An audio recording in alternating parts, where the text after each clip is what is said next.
Coming up on 5 Minute News.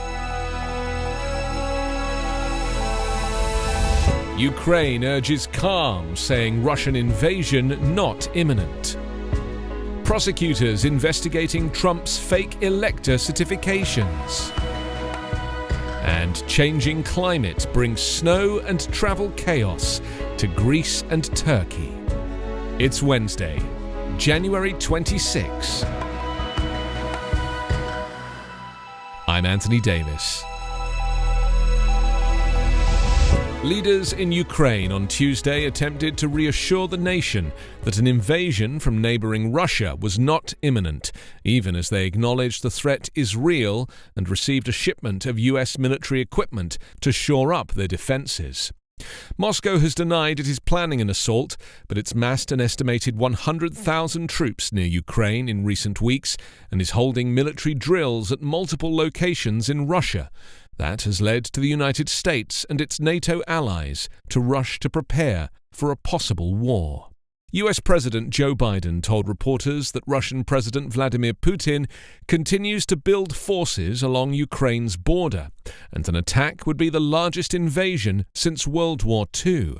It would change the world, he said. Several rounds of high-stakes diplomacy have failed to yield any breakthroughs, and tensions escalated further this week. NATO said it was bolstering its deterrence in the Baltic Sea region, and the US ordered 8,500 troops on higher alert for potential deployment to Europe as part of an alliance response force if necessary. We have no intention of putting American forces or NATO forces in Ukraine, Biden said, adding that there would be serious economic consequences for Putin, including personal sanctions, in the event of an invasion. The US and its allies have threatened sanctions like never before if Moscow sends its military into Ukraine, but they have given few details, saying it's best to keep Putin guessing. Federal prosecutors are reviewing fake electoral college certifications that declared former President Donald Trump the winner of states that he lost, Deputy Attorney General Lisa Monaco said in an interview on Tuesday. The fake certificates falsely declaring Trump's victory were sent to the National Archives by Trump's allies in mid-December 2020.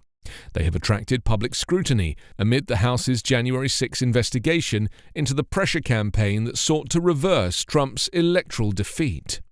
Monaco did not go into detail about what else prosecutors are looking at from the partisan attempt to subvert the 2020 vote count. She said that more broadly, the Justice Department was going to follow the facts and the law, wherever they lead, to address conduct of any kind and at any level that is part of an assault on our democracy. This is the first time that the Justice Department has commented on requests from lawmakers and state officials that it investigate the fake certifications. The certificates contain the signatures of Trump supporters who falsely claimed to be the rightful electors in Georgia, Arizona, Michigan, Pennsylvania, Wisconsin, Nevada, and New Mexico, all states that President Joe Biden had won. Some of the certificates were sent by top officials representing the Republican Party in each state, according to the documents which were obtained and made public by the watchdog group American Oversight. In response to Monaco's new comments, Wisconsin Attorney General Josh Kaul said in a statement it was critical that the federal government fully investigates and prosecutes any unlawful actions in furtherance of any seditious conspiracy. Flights resumed in Istanbul on Tuesday after nearly 24 hours of cancellations, as heavy snowfall clogged roads and stranded thousands of people across Turkey and Greece. In Athens, thousands were evacuated from a freeway overnight and took shelter at the city's airport after Monday's severe snowstorm. By Tuesday, dozens of cars were still covered in snow as plows tried to clear roads, and anger grew among people trapped in freezing temperatures for hours. The situation is hopeless, said Spiros Kandaras, who spent 24 hours in his car. They should be ashamed of this mess, he said. In Istanbul, the airport, among the world's biggest, has been under a thick blanket of snow, with runways and planes covered. The snowfall began late last week and picked up over the past days in the city of 16 million people, delaying buses and ferries and prompting a ban on driving private vehicles. Across the country, about 4,600 people were left stranded on roads and elsewhere, and thousands had been placed in temporary housing, the Disaster and Emergency Authority said. Heavy snow is rare in Athens, but the city has now been hit by extreme weather for a second consecutive winter, further evidence of the climate crisis.